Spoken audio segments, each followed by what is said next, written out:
Hi అండి.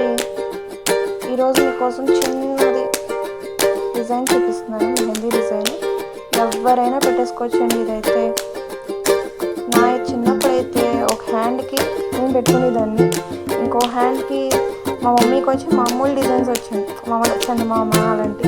ఇంకో హ్యాండ్కి ఏం పెట్టుకోవాలో తెలియక అలా ఉండేది. మా ఫ్రెండ్స్తో పెన్తో పెట్టించుకుని వచ్చి మమ్మీని పెన్తో పెట్టమని దాని మీద కోన్ పెట్టించుకుని అలాంటివి చేసేది. అలాగే ఎవరికైనా యూజ్ అవుతామని చూసుకోండి, యూస్ఫుల్ అవుతే యూజ్ చేసుకోండి. ఎవరైనా ట్రై చేస్తే మాత్రం నాకు షేర్ చేయండి.